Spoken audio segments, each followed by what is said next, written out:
From the headquarters of the Guild of Champions, this is the Chris Terrell Podcast, and I am your host, Chris Terrell, and welcome to another week of your weight loss quest. How did this last week go for you, champion?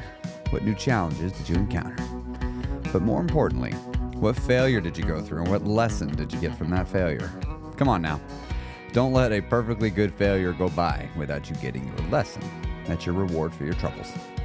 Now, if you're new here, I've lost 125 pounds myself after an entire adulthood of chronic yo-yo dieting. Up, down again.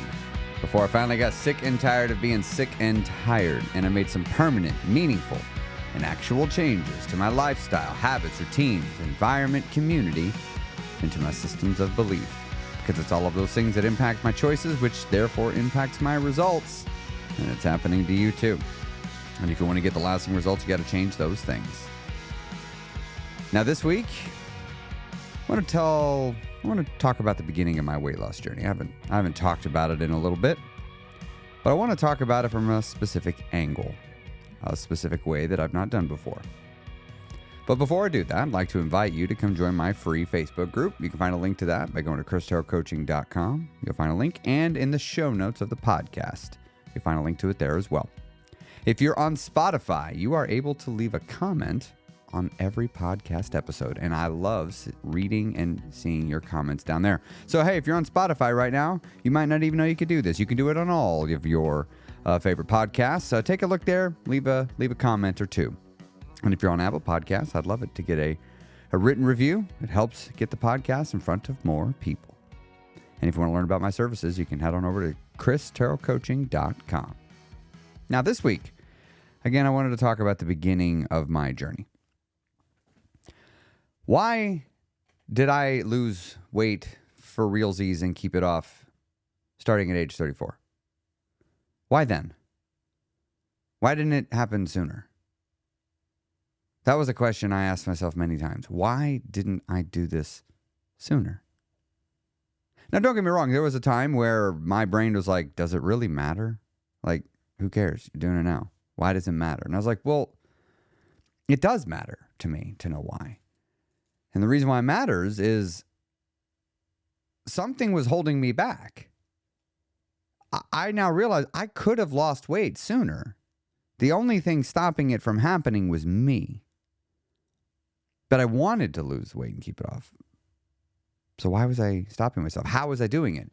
And the only thing I can come up with is I was doing it unintentionally. I didn't mean to be holding myself back, but I was. Now, I often was blaming circumstances and situations for why I wasn't progressing, and that did indeed keep me stuck. But I had tried to take personal ownership before in the past. I tried to say, yeah, this is me. It's up to me. I'm going to get it done. And I didn't get it done. And I, after losing all the weight, started realizing, I think I want to make sure I get this result in other parts of my life.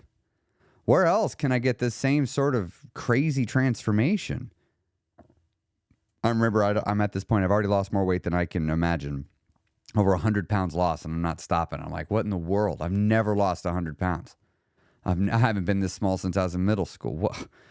And I'm just realizing, like, the weight loss journey is going to come to an end. It's not an if, it's a when. All I got to do is just keep doing what I'm doing. I can't make time go faster, so I might as well just enjoy myself while time passes and my goal makes its way to me. And because it's going to happen. I can see this now. And I'm like, but it wasn't but just a couple of years ago that, like, this goal seemed impossible. Like, that's not hyperbole. I truly didn't believe it was possible. And here I am about to do it. And I'm looking around my life going, well, what else is there right now that I don't think is possible that actually might be? And am I keeping myself stuck in some other part of my life like I was with my weight loss? And while it was very tempting just to be like, who cares? I got past the weight loss. Let's just move on. That's just not who I am. I had to know. What changed? Why did it work this time? What happened? And for the last many years, I have been deconstructing and spending so much energy into seeking to understand why did it work? What changed? Because I'd had diets in the past, they worked. When I was doing keto, I was losing weight. I have quit many a journey that was working. Like I was losing weight and I just took a break for a week and never got back on it. That's just called quitting and not admitting it. Forgetting to go back doesn't get you out of the fact you quit. Right? Oh, it just got too inconvenient. No, you quit. We say all these other things rather than saying, no, I quit. Because I don't want to own up. Why did I quit? It was hard. And I hated it. It sucked. And I didn't want to do it. Losing weight wasn't worth this. So I stopped. So why? But why? I was getting what I wanted, I said. I had this belief that maybe I'm broken. The only way I'm going to be thin is I got to eat some weird ass way. I can't eat like quote unquote normal people. Because if I eat like everybody else, I just get big. I mean, I had to change that belief. I had to change the belief that I was powerless to do anything about it. But what got me to do that? What got me to actually change that belief? I needed to know that. And I figured it out. And it's interesting. It's answers I knew, but I didn't understand them. I'm beginning to see that there are concepts you can know intellectually, and then there are concepts you just know at your core. You know it at some sort of deeper level. And there was all this knowledge I had picked up throughout my life. All this knowledge that I've been picking up and doing nothing with it. And it kind of makes me wonder now at this point in my life, if my behavior didn't change, did I actually learn the stuff? Or did I just know the stuff? But for whatever reason, and I have my theories that I'm not going to get into on this episode of the podcast today, but when my dad passed, some things changed in my mind. And what these things, these changes, what it caused me to do was for the first time to stop and reflect on my life in totality. To look at everything up until that moment in time at 34 years old and say, is this the life that I've wanted? Am I living a life that I'm ecstatic and overjoyed to be living? And the answer was no. No, I was not. I was not living the life of my dreams. In fact, I was quite far from it. In fact, I was so far away from it, you couldn't even see it. And I knew that I was oriented away from the life of my dreams. I was moving further from it. Why? There's all sorts of reasons. A lot of it came down to I had this terrifying fear of conflict, this terrifying fear of disappointing people, both of which were the same thing. And I was afraid people might not love me, people might not like me, which would only confirm my deep-seated belief that I just wasn't good enough and I wasn't worthy of love and attention. And the reality, I was a fraud. And that at any moment, everybody's going to figure it out. And so I was always picking the safe choice in life, always picking the path that made everybody else happy, and hoped that we could find a way that'd make me happy. And you know what this did? This turned me into a resentful, angry person deep down underneath. And every now and then, that deep down resentment and angerness would show itself. And so I'd have to hide it, because nobody wants to see that. If somebody sees you're angry, they might not love you. So what did I do? I just go vanish into video games. You can be angry. You just go rage at all these other people that are raging back at you. Why? Because I got nowhere else I can do it. At least here it's acceptable. Burying myself in food, burying myself in movies, TV. I was just escaping. I was escaping the fact that I didn't like my life. I didn't want to let myself sit in my thoughts for too long by myself because I might actually start talking to myself and I might actually start hearing myself say, hey, we're not exactly happy with where we're at. You see, at 34 years old, I finally let myself do that. Because you see, every time I tried to solve a problem, what did I do? I went to my dad. Whenever I got to the unsolvable, I'd pick up the phone and call my dad. And it wasn't until he was gone and I'd get to the unsolvable and I'd pick up the phone to call my dad only to remind myself that, oh, that's right. There's no one on the other end. It's an empty phone line. In fact, literally in a few weeks, they assigned the phone to somebody else and the whole family accidentally got a text message from this person when they responded to a group text saying, who are y'all? And it freaked us all out. So that phone number already belonged to somebody else. Couldn't even call it and hear his voicemail and leave one. It was just Gone. And you know what I had to do? I didn't have anybody after him. You see, my whole life, whenever I got to the unfixable, I went to my dad, and then I went and made a decision, but with his words of wisdom. And now, all of a sudden, I'd reach the unsolvable, and I'd have no one to call. And now I got to proceed going, what do I think my dad would say? Failing to recognize, by the way, that I'm just tapping into my own mind by just saying, what would my dad say? It was an easy way to get the answer out of my head. But I digress. What changed when that left? Why? Why did this sadness not cripple me? Why did this sadness not, in fact, cause me to go gain even more weight? Why did it cause me to change? Because I became aware of something I was already intellectually aware of, but I was not emotionally aware of. And what I became aware of is the fact that I'm going to die. There's going to come a day where it will be my last. I may get to know it's coming. I may not. It might happen soon. It might happen far off. I don't know. But I know today I'm here. And I know the rest of the day and tomorrow are looking pretty good. And you see, when I started to realize that my time on this world is finite, I started to reevaluate how I was spending my life, how I was spending my time. Let me tell you how I learned this lesson. My father passed away from hepatocellular carcinoma, which is liver cancer. Let me tell you how we found out about it. My mother called me to say, hey, your dad's heart rate's not doing well, and so we're going to take him to the hospital. And that was weird. My dad's not a go to the hospital kind of fella. So it must have been. But I'm like, you're not going to worry about it till there's something to worry about, right? Because Rich is really just denial. I just didn't want to know. But in my head, I'm like, this ain't right. Something's not right. So we called the next day, find out what's going on. Next morning, they did scans, got the results, found out there's masses all over his lungs, and there's a 10-centimeter mass on his liver. And this is cancer. And of course, immediately your brain's like, is this the good kind or the bad kind of cancer? Wait, is there a good kind? What does this mean? This isn't real, right? This happens to other people's family. This doesn't happen to my family, right? Your brain just struggles to accept it. And I talked to my dad, and he said, hey, I'd like you to come down to Arkansas, come down home. I live in Kansas City at the time, 6-hour drive. And he asked me to come home, so I knew something was up. He said, I want to say all this once. I'm paraphrasing, of course, of a couple days, but so I immediately drive home. I'm sitting in the living room, my whole family. My dad tells me, or tells us, what's going on. That he has cancer, and he's got about a month and a half, 2 months left.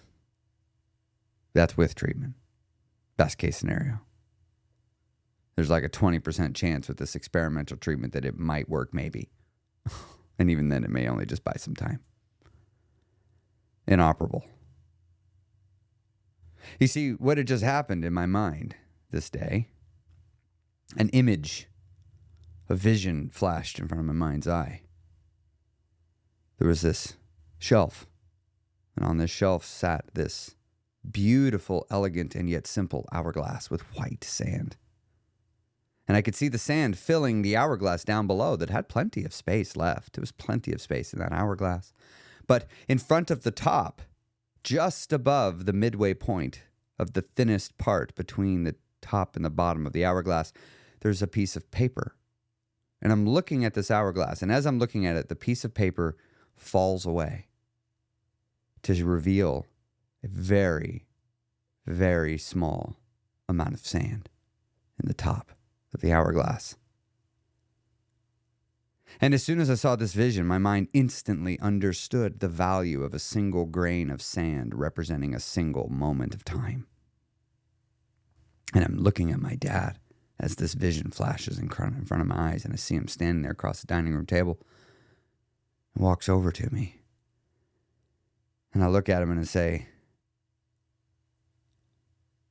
we now understand the value of time. I said we, but really what I meant was I. A truth that was somewhere inside me had just been unlocked.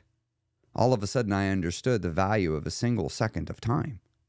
I understood the value of a minute is invaluable. It is priceless. I started realizing, wait a minute, every single minute that passes cannot be gotten back. All because I could see the end from where I was at, from somebody I loved and cared about. I watched the ending from a front row seat, courtside, getting the play-by-play. I got to talk to the players and hear about the game playing out in front of me. That changed me. That caused me to see time different, which in turn caused me to look at my life and say, have you been spending your time wisely, good sir? Are you happy with where you're at? Are you happy with where you're going? Don't lie. It's just us. It's just you and me. We're the same person anyway. Are we happy with what we have and where we're going? And the answer was no. No. But I didn't know how to get out of it. You see, everywhere I looked around was another unsolvable puzzle sitting in front of me. I didn't know how to fix them. I dug myself so deep into this life I didn't know how to get out.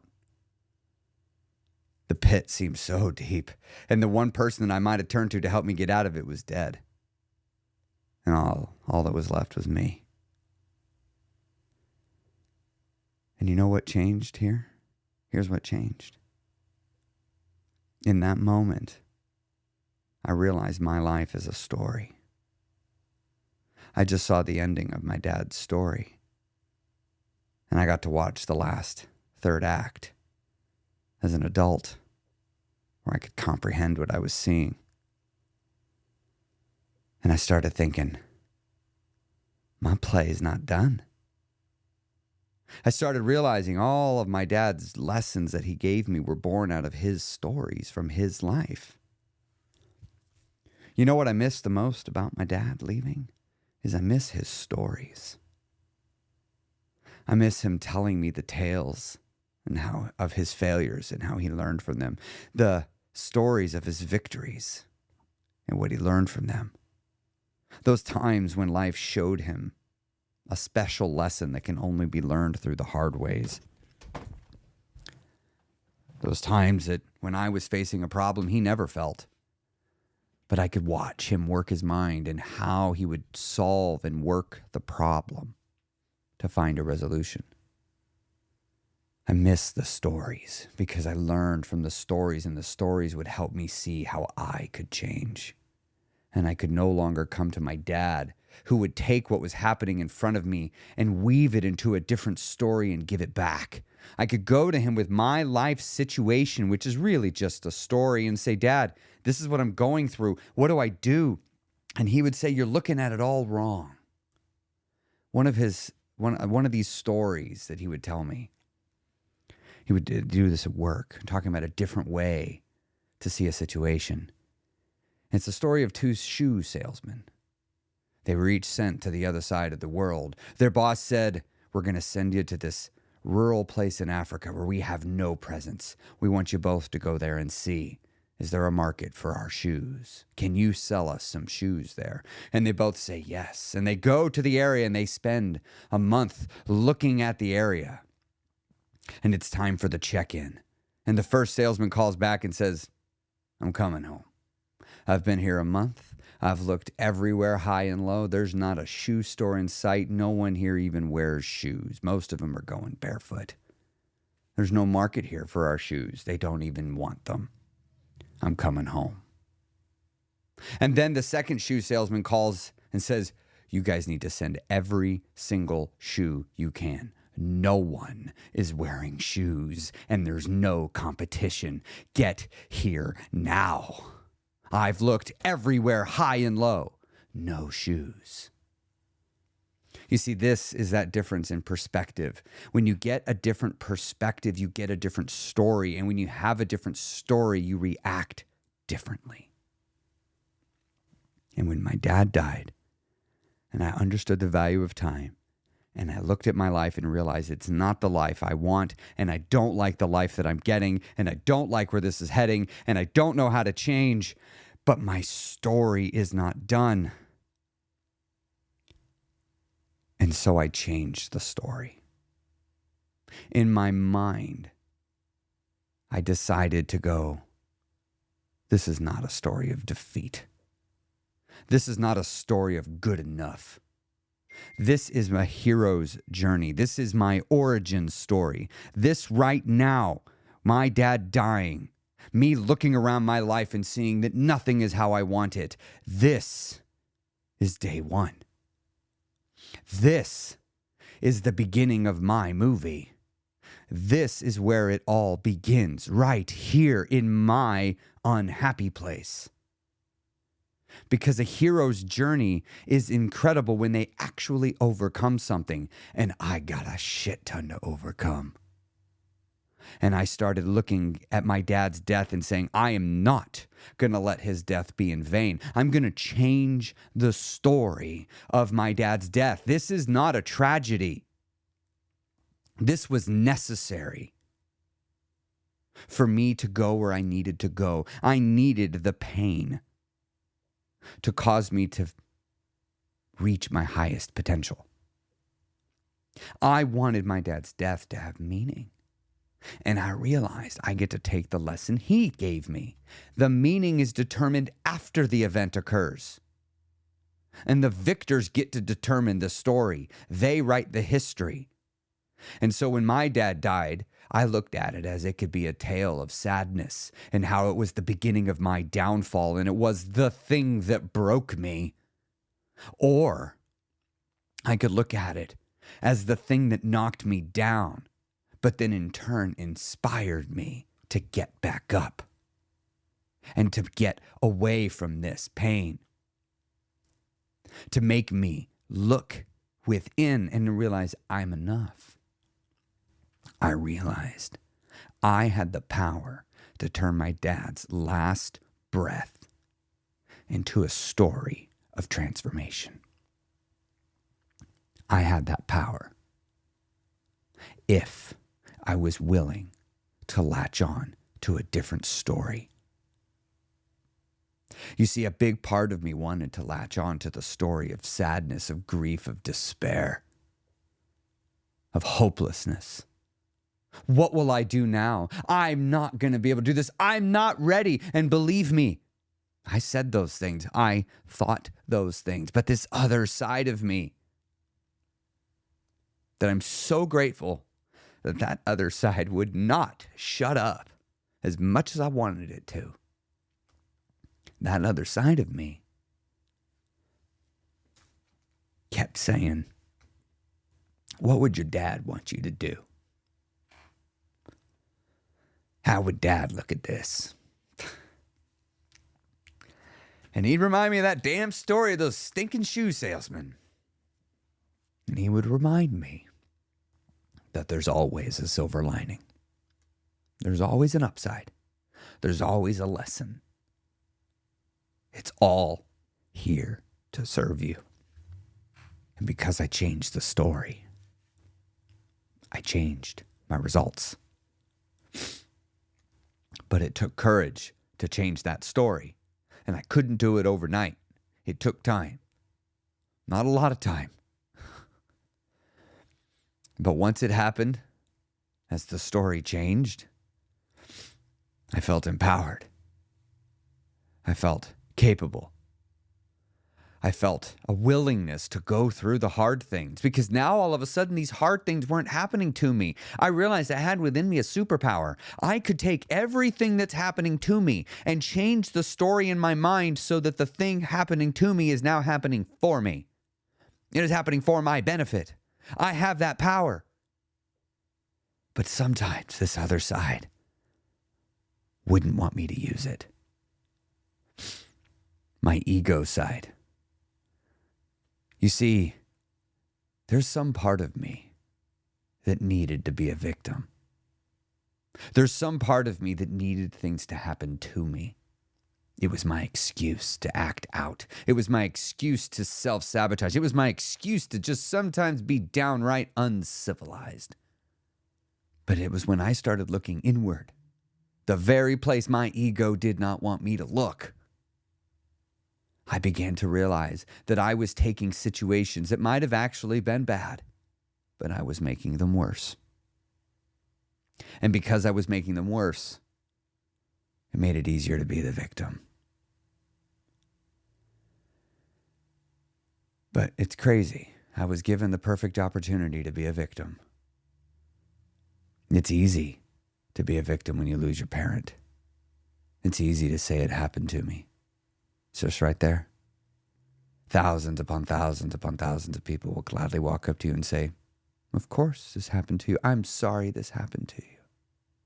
They don't know what to say because people are conditioned to believe that death is a bad thing.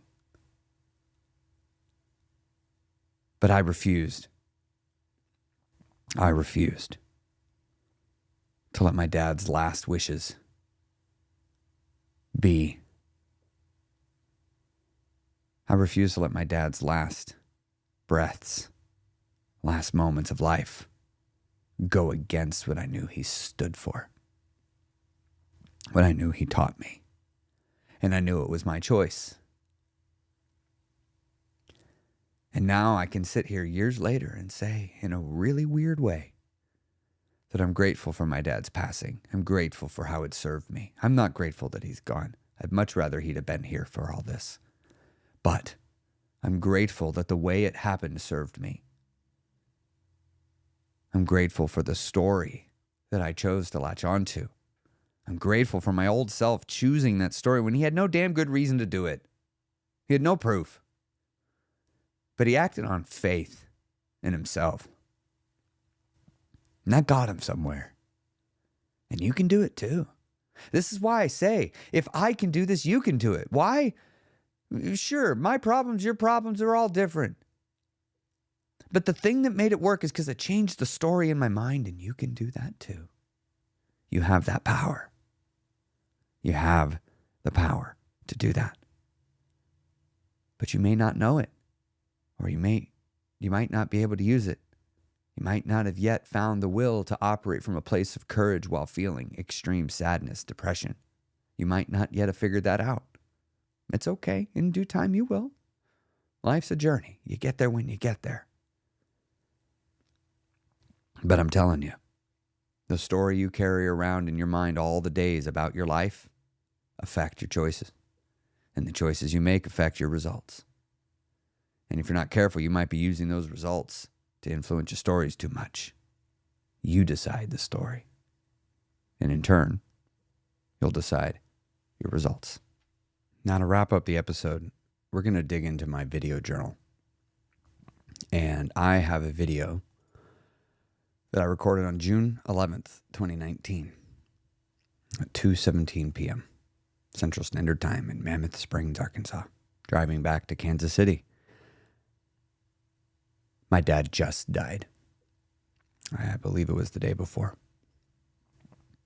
And I was getting my thoughts out of my head. I had no one to talk to that I wanted to talk to about this stuff. And so I, for whatever reason, pulled out my camera and started talking. I only found this video earlier this year. I'd forgotten I recorded it. Like, I knew it was there, but I'd forgotten to, so I never circled back to look at it. And I remember seeing it going, oh my gosh, that's right. I did record something. And I listened back to it. And let me play this one part. It's a 15-minute video. I'm not going to play the whole thing. But I'm going to play this one part. And I want you to hear how I was choosing in the moment to change my story. Life will go on. I know my dad would want all of us to live each day like it matters and to press on and continue on. And that's what I'm going to do. He was a man always trying to teach lessons because he was always trying to learn lessons. And so all he wanted to do is to help everybody else feel the joy of learning about life and themselves.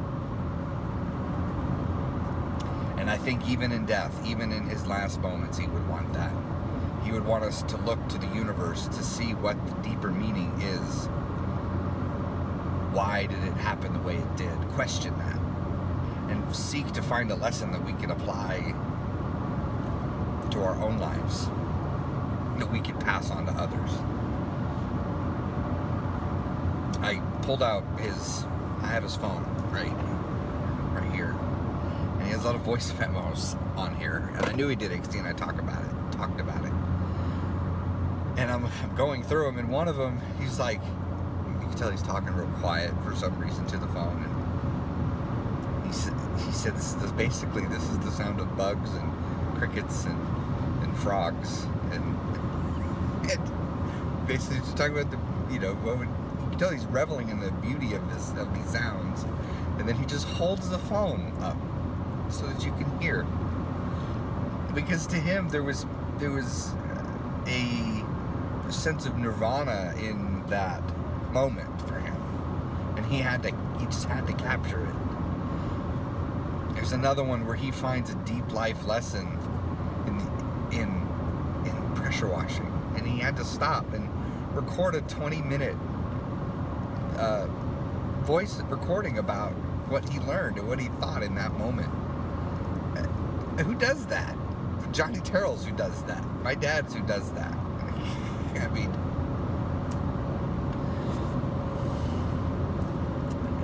and it's really, so a person that does that, I know, would want us to do that too. To take the last month of his life and learn what we can learn from it and apply it to try to live life better. So that's what I'm going to do. I'm going to try to find the lessons here. Try to find the better meaning, the deeper meanings.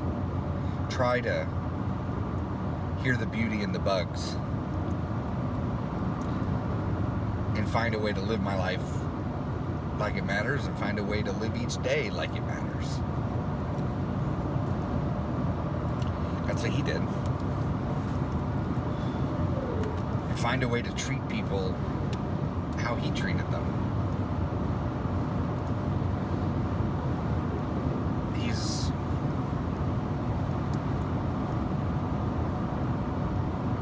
The world's an emptier place now. I'm just hoping that myself and others that knew him can fill that gap with our own actions and can honor his legacy.